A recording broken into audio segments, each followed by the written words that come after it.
Hello दोस्तों, आप लोगों का फिर से एक बार स्वागत है वाईफाई क्लासरूम CGPSC में। आज हम देखने जा रहे हैं विकास परक मई 2021 का ये सेकेंड पार्ट।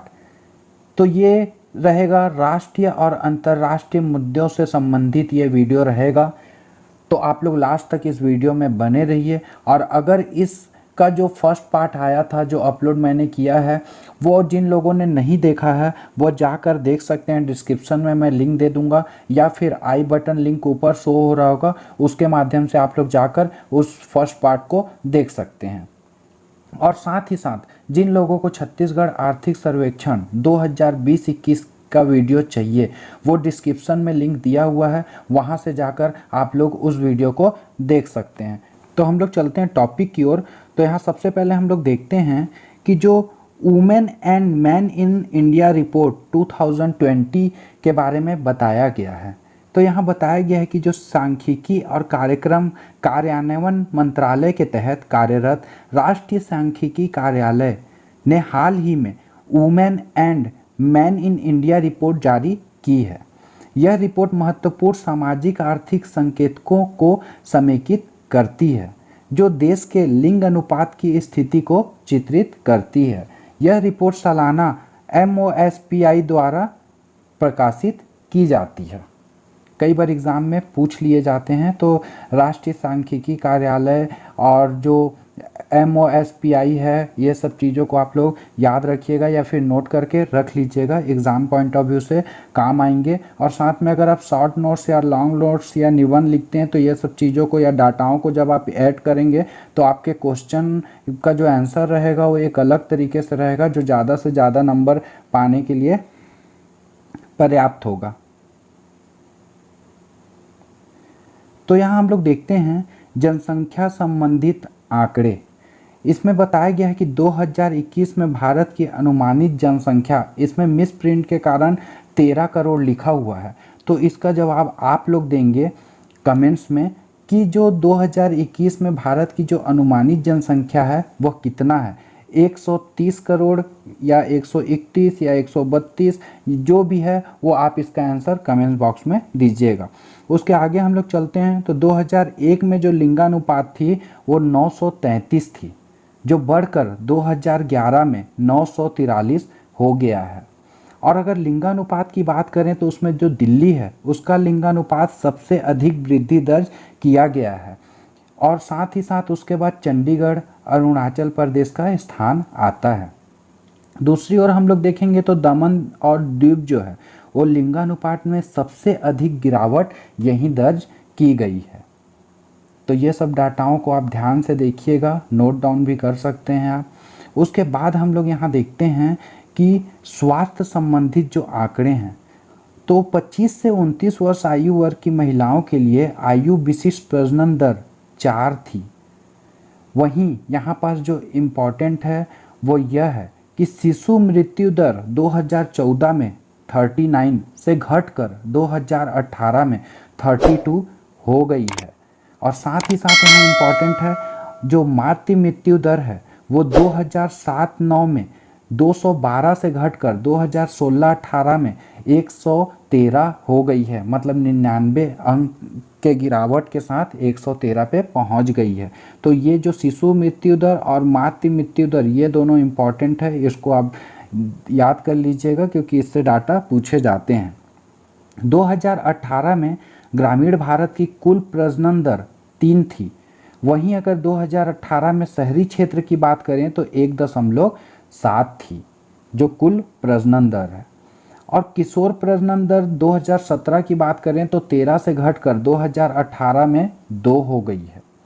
उसी तरीके से राष्ट्रीय परिवार स्वास्थ्य सर्वेक्षण जो 5 है, उसके अनुसार गोवा, केरल, लक्षद्वीप राज्यों में अलग लगभग जो है वो 100% संस्थागत प्रसव देखा गया है। साथ ही साथ जो प्रति 1000 लोगों पर HIV की घटना 2017 में 7 से घटकर 2019 में 0.05 हो गई है। मतलब बहुत ही ज़्यादा इसमें गिरावट आई है। साथ ही साथ हम लोग शिक्षा के आंकड़ों को देख लेते हैं। तो इसमें ये जो पहला है ये आप लोग के लिए क्वेश्चन है इसका आंसर आप लोग को देना है कि भारत की जो साक्षरता दर है 2011 में 73 से बढ़कर 2017 में कितनी हो गई है। यहाँ केवल 7 लिखा है मिस्ड प्रिंट में, तो आप लोग को ये जो मिस्ड प्रिंट हुआ है उसके जगह पे बताना है कि 2017 में साक्षरता दर कितनी हो गई थी। अगर साक्षरता दर में लिंग अंतर देखा जाए तो उसमें राजस्थान, बिहार, यूपी इसमें सबसे अधिक देखा जाता है। 15 साल की उम्र में केवल 3% महिलाओं ने स्नातक की पढ़ाई पूरी की।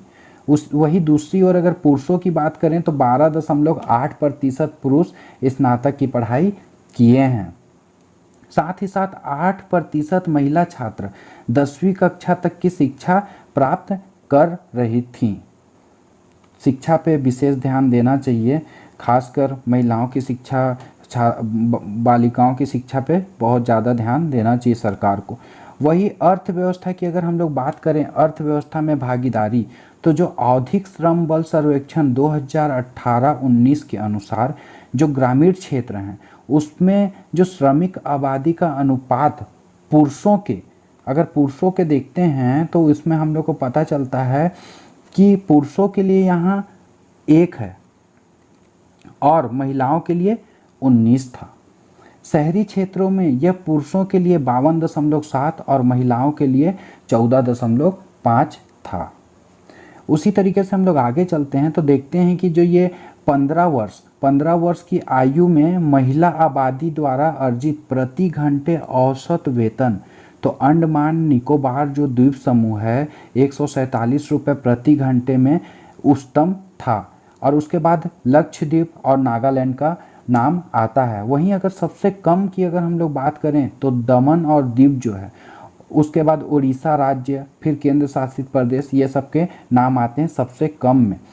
और वही अगर हम लोग यहाँ 15 वर्ष से अधिक आयु वर्ग में पुरुष आबादी द्वारा अर्जित औसत वेतन अगर देखा जाए तो लक्षद्वीप, पुरुषों में लक्षद्वीप और महिलाओं में अंडमान निकोबार द्वीप समूह आता है। तो पुरुषों के लिए उच्चतम जो 121 रुपये प्रति घंटा था। उसी तरीके से यहाँ देखें हम लोग तो यहाँ निर्णय लेने में भागीदारी, तो जो केंद्रीय मंत्रिपरिषद में महिलाओं का प्रतिनिधित्व अगर देखा जाए तो 2020 में 26% था महिलाओं की भागीदारी। CGPSC, CG व्यापम या फिर और अन्य भी एग्ज़ाम जो है ऑल इंडिया लेवल पे उस पर भी पूछे जाते हैं, तो महिलाओं का जो प्रतिनिधित्व था 2020 में केंद्रीय मंत्रिपरिषद में तो 26% है। और अगर 2019 में लोकसभा चुनाव की हम लोग बात करें तो उसमें जो महिला मतदाता हैं उन लोग का अगर देखा जाए तो 437.8 मिलियन महिला मतदाता थी। और साथ ही साथ अगर हम लोग देखें तो पंचायती राज संस्थाओं में सबसे अधिक महिलाओं की भागीदारी अगर कहीं दिखा है तो राजस्थान, उत्तराखंड और छत्तीसगढ़ में दिखा है सबसे अधिक जो महिलाओं की भागीदारी है। ये 3 राज्यों में सबसे ज़्यादा देखा गया है। और अभी एक नया चीज़ आया है, वो ये है कि ड्राइविंग लाइसेंस के लिए राष्ट्रीय रजिस्टर। तो ये जो ड्राइविंग लाइसेंस के लिए राष्ट्रीय रजिस्टर है ये क्या है, तो सड़क परिवहन मंत्रालय ने हाल ही में घोषणा की है कि ड्राइविंग लाइसेंस के लिए राष्ट्रीय रजिस्टर मतलब national register for driving licence बनाया जाएगा। यह देश में ड्राइविंग लाइसेंस के दोहराव को हटाने के लिए किया जा रहा है। अधिकांश राज्य पहले से ही राष्ट्रीय सूचना विज्ञान केंद्र के सारथी पोर्टल पर हैं। इन राज्यों को नए बनाए गए राष्ट्रीय रजिस्टर में प्रवास करने का निर्देश दिया गया है, इससे जुड़ने के निर्देश दिए गए हैं। वहीं अगर हम लोग बात करते हैं कि जो ड्राइविंग लाइसेंस के राष्ट्रीय रजिस्टर के लिए, तो इसके लिए हम लोग देखते हैं कि सड़क दुर्घटना के कारण भारत में सालाना जो 1.5 लाख मौतें होती हैं, इनमें से ज़्यादातर जो दुर्घटनाएं होती हैं ड्राइवर की गलती के कारण होती हैं। तो रजिस्टर में उन लोगों के नाम दिखाने के लिए अलग सेक्शन शामिल होगा, अलग से सेक्शन शामिल होगा। उन ड्राइवरों का नाम होगा या फिर उन ड्राइवरों के लिए होगा जो जिनका ड्राइविंग लाइसेंस निरस्त कर दिया गया है, वो सब का डाटा उसमें रहेगा। और साथ ही साथ जो रजिस्टर रहेगा उसमें रेड फ्लैग करेगा वो उन लोगों के नाम पे। इससे देश में क्या है कि जो रैश ड्राइविंग को कम करने में मदद भी मिलेगा, जिससे कि जो दुर्घटनाओं से मौतों की संख्या है वो बहुत हद तक कम हो जाएगी। उसके बाद हम लोग देखते हैं कि भारत में जो ड्राइविंग लाइसेंस है उसके बारे में देख लेते हैं कि जो भारतीय ड्राइविंग लाइसेंस मानदंड लर्नर लाइसेंस, चिकित्सा प्रमाण पत्र या फिर जो ड्राइविंग लाइसेंस के नवीनीकरण के लिए इलेक्ट्रॉनिक दस्तावेज के उपयोग को अनुमति देता है। साथ में जो लर्नर लाइसेंस है उसको प्राप्त करने के लिए ऑनलाइन प्रक्रिया कर दी गई है। और अगर जैसे ड्राइविंग लाइसेंस का नवीनीकरण करना है तो समाप्ति के तारीख से पहले इसका नवीनीकरण किया जाएगा।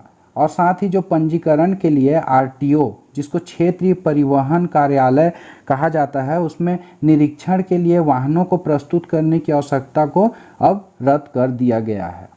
साथ ही साथ यहाँ पर बता रहा है कि जो भारत में ड्राइविंग लाइसेंस के प्रकार हैं तो उन प्रकारों को हम लोग देख लेते हैं कि कौन कौन से प्रकार हैं। तो जो भारत में स्थायी ड्राइविंग लाइसेंस इस प्रकार के होते हैं, जिसमें पहला है बिना गियर वाली मोटरसाइकिल। तो इसमें क्या है कि जो आवेदक रहेगा उसका कम से कम उम्र 16 साल होना ही चाहिए। और साथ ही साथ उनके जो माता पिता या अभिभावक हैं उनकी सहमति भी बहुत ज़्यादा ज़रूरी है। अगर उनकी सहमति नहीं मिलेगी तो उनका लाइसेंस नहीं बनेगा, या तो फिर अगर वो 16 साल कंप्लीट नहीं किए हैं तो फिर उनका नहीं बन पाएगा। उसके बाद आता है गियर वाली मोटरसाइकिल। यह लाइसेंस प्राप्त करने वाले जो आवेदक होते हैं उनकी उम्र कम से कम 18 वर्ष होना चाहिए। ये तो लगभग सबको पता है। और उसके बाद वाणिज्यिक भारी वाहन, तो आवेदक को पहले 8वीं कक्षा की पढ़ाई पूरी करनी होगी और कम से कम 18 वर्ष की आयु पूरी हो गई हो, तभी जो वाणिज्यिक भारी वाहन है उसका लाइसेंस बन पाएगा, अन्यथा नहीं बनेगा। उसके बाद हम लोग देखते हैं मोटर वाहन अधिनियम 1988। तो इसके तहत जो ड्राइविंग लाइसेंस है उसको प्राप्त करने की पात्रता और नियम प्रदान किए गए हैं इसी के माध्यम से।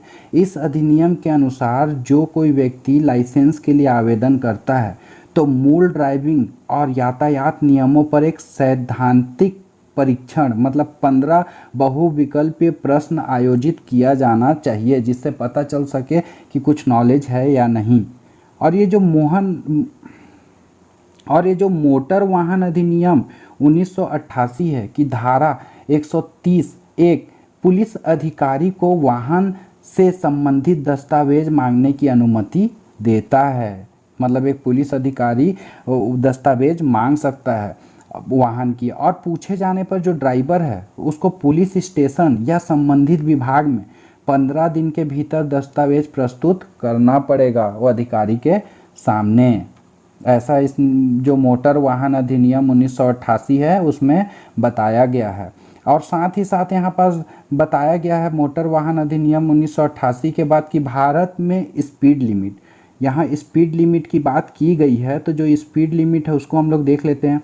अप्रैल 2018 में जो सड़क परिवहन और राजमार्ग मंत्रालय है वो एक्सप्रेस वे का जो अधिकतम गति था वो 120 किलोमीटर प्रति घंटा निर्धारित किया था। उसी तरीके से जो राष्ट्रीय राजमार्गों की गति सीमा है वो 100 किलोमीटर प्रति घंटा के हिसाब से है राष्ट्रीय राजमार्गों का। और अगर हम लोग बात करें शहरी सड़कों की तो इसमें क्या है कि जो M1 श्रेणी के वाहनों के लिए 70 किलोमीटर प्रति घंटा है। तो M1 श्रेणी में कौन आते हैं, तो M1 श्रेणी में वो आते हैं जिनकी 8 से कम सीटें होती है गाड़ी में। अगर 8 से कम सीटें हैं तो वो M1 श्रेणी में आएंगे, अन्यथा नहीं आएंगे। तो इसी तरीके से ये था। और उसके आगे हम लोग अब देखते हैं तो ये है ग्राम उजाला योजना। ये भारत सरकार के द्वारा चलाई जा रही है। ये जो योजना लॉन्च की गई है ये ग्राम उजाला योजना 10 रुपये में ग्रामीण क्षेत्रों में दुनिया के सबसे सस्ता LED बल्ब प्रदान करती है। इस योजना को कार्बन क्रेडिट के आधार पे वित्त पोषित किया जाता है, कार्बन क्रेडिट के आधार पे। यह संयुक्त राष्ट्र के स्वच्छ विकास तंत्र के तहत कार्बन क्रेडिट का दावा करेगी। इस योजना के तहत ग्रामीण ग्राहकों को ताप दीप्त और कॉम्पैक्ट फ्लोरोसेंट लैंप, जिसको कहा जाता है CFL बल्ब, वापस ले लिए जाएंगे उन लोगों से। इस योजना के अगर महत्व की बात करें हम लोग, जो ग्राम उजाला योजना है, तो इसमें क्या है कि LED बल्ब के उपयोग से ऊर्जा बचाने में मदद मिलेगी, क्योंकि जो 12 वाट का LED जलेगा और 100 वाट का जो ताप दीप्त बल्ब जलता है पीला पीला वाला, तो दोनों में बराबर प्रकाश मिलता है। तो इसके परिणाम स्वरूप बराबर होने के कारण क्या होता है कि 2025 मिलियन किलोवाट आवर की बचत होगी। साथ में CO2 उत्सर्जन में 1.65 मिलियन टन प्रति वर्ष CO2 की कमी होगी। तो इसीलिए इसे कहा गया है कि यह योजना सस्ती कीमत पर बेहतर रोशनी प्रदान करेगी और साथ में प्रदूषण भी कम होगा, इससे कम करने में मदद मिलेगा। अब उसके बाद हम लोग यहाँ देखते हैं थर्मल पावर प्लांट उत्सर्जक मानक के नियमों में संशोधन किया गया। तो पर्यावरण, वन और जलवायु परिवर्तन मंत्रालय ने हाल ही में थर्मल पावर प्लांट उत्सर्जक मानकों के नियम में संशोधन किया है। तो जो नए नियम में राष्ट्रीय राजधानी क्षेत्र के 10 किलोमीटर के भीतर, जो राष्ट्रीय राजधानी क्षेत्र है उसके 10 किलोमीटर के भीतर और साथ में 2022 के अंत तक नए उत्सर्जन मापदंडों का पालन करने के लिए 10 लाख से अधिक आबादी वाले शहरों में थर्मल पावर प्लांट की समय सीमा बढ़ा दी गई है। बहुत इम्पॉर्टेंट बात है। और साथ में अगर मुख्य बिंदुओं पे अगर हम लोग नज़र डालें तो जो केंद्रीय प्रदूषण नियंत्रण बोर्ड है, central pollution control board, CPCB जिसको कहा जाता है, इसके द्वारा एक टास्क फोर्स का गठन किया जाएगा। और ये जो टास्क फोर्स का गठन जब किया जाएगा तो इसी के आधार पे, मतलब ये क्या करेगी कि जो यह टास्क फोर्स होगी वो स्थान के आधार पर थर्मल पावर प्लांट को 3 श्रेणियों में वर्गीकृत करेगी, जिससे पता चलेगा प्रदूषण ये सब चीज़ों के बारे में। और साथ ही साथ इसमें बताया गया है कि जो थर्मल पावर संयंत्रों से प्रदूषक, तो एक थर्मल पावर प्लांट से निकलने वाले प्रदूषक तो कौन कौन से, sulphur dioxide, nitrogen oxide, carbon monoxide, ozone, फिर यहाँ सस्पेंडेड पार्टिकुलेट मैटर जो रहते हैं, और यहाँ गैर मीथेन, हाइड्रोकार्बन, लेड, ये सब चीज़ें हैं। लेकिन इसमें जो सबसे ज़्यादा प्रमुखता से प्रदूषक की अगर हम लोग बात करें तो जो सल्फर डाइऑक्साइड है ये सबसे प्रमुख प्रदूषक के रूप में है प्लांट के लिए। इस चीज़ों को ध्यान दीजिएगा, इसमें बहुत सारे प्रोसेस किए जा रहे हैं इसके लिए।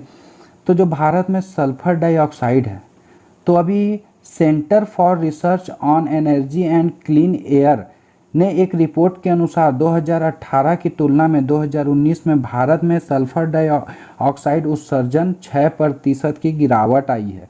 फिर भी भारत सल्फर डाइऑक्साइड का सबसे बड़ा उत्सर्जक माना जाता है।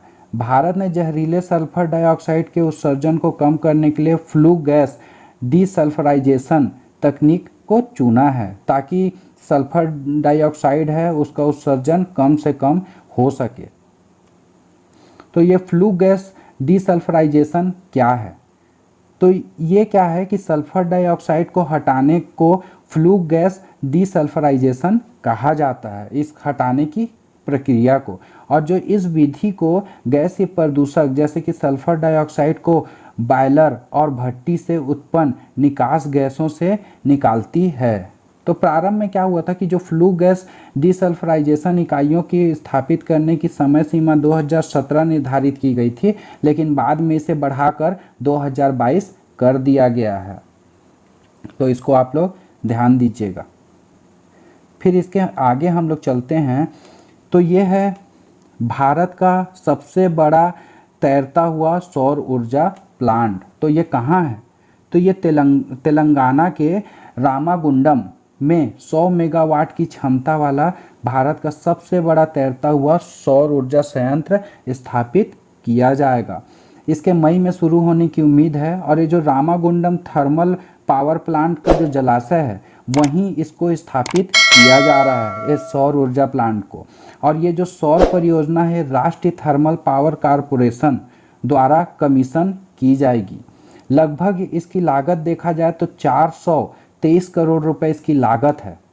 ध्यान दीजिएगा आप लोग, 423 करोड़ रुपए इसकी लागत है। और साथ में ये परियोजना में 4.5 लाख फोटोवोल्टिक पैनल भी लगेंगे।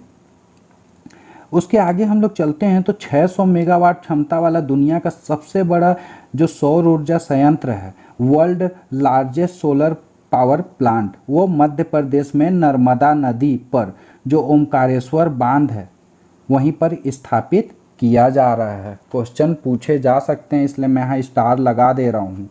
तो सबसे बड़ा 600 मेगावाट का, तो कहाँ? मध्य प्रदेश में। मध्य प्रदेश में कहाँ? नर्मदा नदी पर। नर्मदा नदी में कहाँ? तो ओमकारेश्वर बांध है वहीं स्थापित किया जा रहा है। और अगर इसकी लागत की बात करें तो 3000 करोड़ रुपए इसकी लागत है। और साथ ही साथ यहाँ 2022-23 तक बिजली उत्पादन का उम्मीद किया जा रहा है कि 2022-23 तक यहाँ उत्पादन कार्य चालू हो जाएगा। अब यहाँ पे एक और करंट के हिसाब से बहुत ही इम्पॉर्टेंट है, वो है महेंद्रगिरी।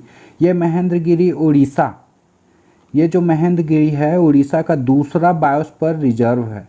ये चीज़ को आप लोग ध्यान दीजिएगा। उड़ीसा राज्य सरकार ने महेंद्रगिरी को राज्य के दूसरे बायोस्फीयर रिजर्व के रूप में प्रस्तावित किया है। यह राज्य के गजपति जिले में एक पर्वत है महेंद्रगिरी। ये 1501 मीटर की ऊंचाई पर स्थित है। महेंद्रगिरी जो है वो राज्य का दूसरा सबसे ऊंचा चोटी भी है। और साथ में इसके मुख्य बिंदुओं को हम लोग देख लेते हैं। तो जो महेंद्रगिरी के संरक्षित पुरातत्व अवशेषों को यूनेस्को जो है वो विश्व धरोहर स्थलों की अस्थायी सूची में सूचीबद्ध किया गया है। इस प्रकार से इसे बायोस्फीयर रिजर्व के रूप में घोषित करने में आसानी होगी। और यहाँ जो महेंद्रगिरी है वहाँ सौरा लोग ज़्यादातर रहते हैं, सौरा जनजाति के लोग। तो यहाँ आप लोगों के लिए क्वेश्चन है कि ये जो सौरा जनजाति है ये छत्तीसगढ़ में कहाँ पाई जाती है। ये बहुत ही इम्पॉर्टेंट है, इसलिए आप बताइए कि छत्तीसगढ़ में कहाँ पाई जाती है। कमेंट्स बॉक्स में कमेंट्स करके ज़रूर बताइएगा। उसके आगे हम लोग चलते हैं तो यहाँ पास आता है सिमलीपाल बायोस्फीयर रिजर्व। तो ये जो सिमलीपाल बायोस्फीयर रिजर्व है यही उड़ीसा का सबसे पहला बायोस्फीयर रिजर्व है, जो कि 20 मई 1996 को अधिसूचित किया गया था। इसका क्षेत्रफल का अगर बात करें हम लोग तो 5569 वर्ग किलोमीटर में यह फैला हुआ है। उसके आगे हम लोग यहाँ चलते हैं तो उसके आगे का देखते हैं हम लोग। यह है सैन्य फार्म। सैन्य फार्म, इसका जो समिति का नाम आएगा वो आप लोग के लिए बहुत इंपॉर्टेंट है, उस पर ज़्यादा फोकस कीजिएगा। तो हम लोग पहले देख लेते हैं सैन्य फार्म। तो भारतीय सेना ने 132 साल की सेवा के बाद 31 मार्च को अपने सैन्य फार्म को बंद कर दिया है। 31 मार्च को सैन्य फार्म की स्थापना ब्रिटिश भारत में सैनिकों को गाय के दूध की आपूर्ति के उद्देश्य से की गई थी। जब ब्रिटिश शासन था उसी टाइम इसका किया गया था, स्थापना किया गया था कि जो सेना के जवान हैं उन लोगों को गाय के दूध की आपूर्ति हो सके। तो इसके मुख्य बिंदुओं को हम लोग देख लेते हैं। तो दिसंबर 2016 में लेफ्टिनेंट जनरल DB सेकातकर समिति, ये बहुत ही इम्पॉर्टेंट है, मोस्ट इम्पॉर्टेंट, स्टार लगा दे रहा हूँ मैं, डबल स्टार। तो जो लेफ्टिनेंट जनरल DB सेकातकर समिति है उसी ने फार्म को बंद करने के लिए सुझाव दिए थे।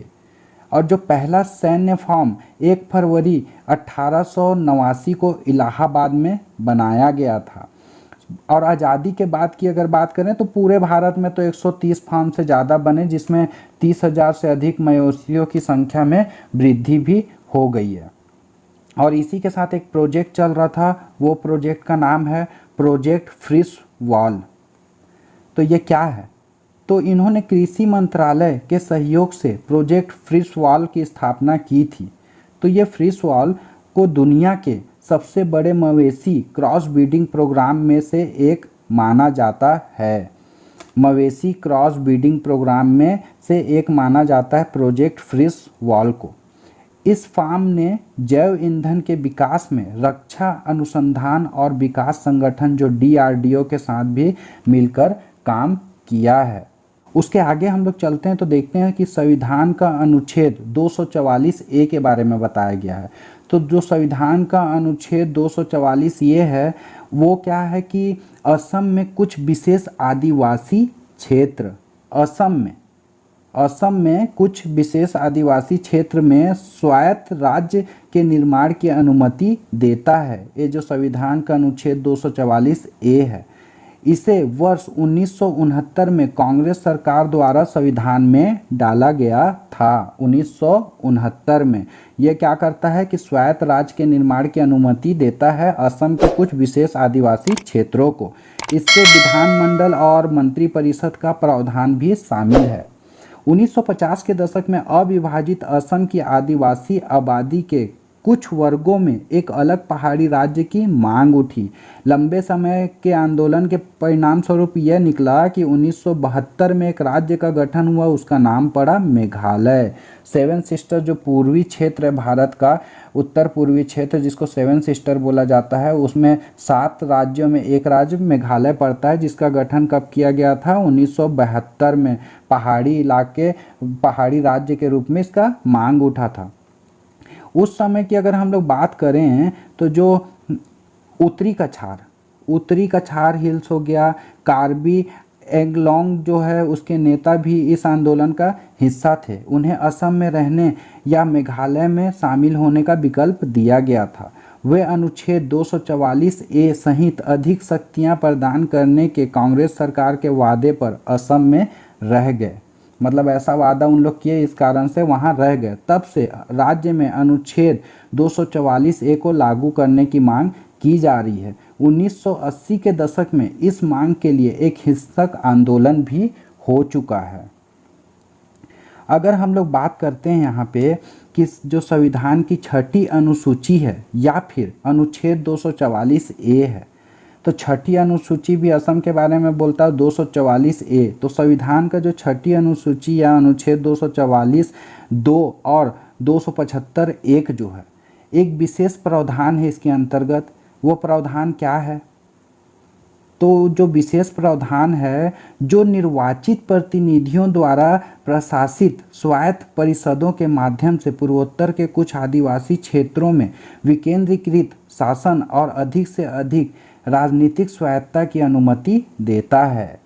राजनीतिक स्वायत्तता की अनुमति देता है विशेष क्षेत्रों में, विशेष आदिवासी क्षेत्रों में। तो असम के जो कार्गो ओगलांग और पश्चिम कार्बी, साथ में दीमा हसाओ, बोडो जो प्रादेशिक क्षेत्र हैं, बोडो जिसको टेरिटोरियल रीजन कहा जाता है, कि पहाड़ी जो जिले हैं वो 6वीं अनुसूची के प्रावधान के तहत हैं। दूसरी ओर अगर हम लोग बात करें तो अनुच्छेद जो 244 ए है वो आदिवासी क्षेत्रों को अधिक स्वायत्त शक्तियां प्रदान करता है। तो इसी तरीके से विकास परक का जो मई महीने का सेकेंड पार्ट था, वीडियो लंबा होने के कारण हम लोग इसको यहीं स्टॉप करते हैं। इसका 3rd पार्ट में और जो बचा हुआ है उसको कंप्लीट कर दिया जाएगा। तो अगर आप लोगों को वीडियो अच्छा लगा हो तो लाइक शेयर सब्सक्राइब कर दीजिए, साथ में बेल आइकन को दबा दीजिए। मिलते हैं नए वीडियो के साथ। धन्यवाद दोस्तों।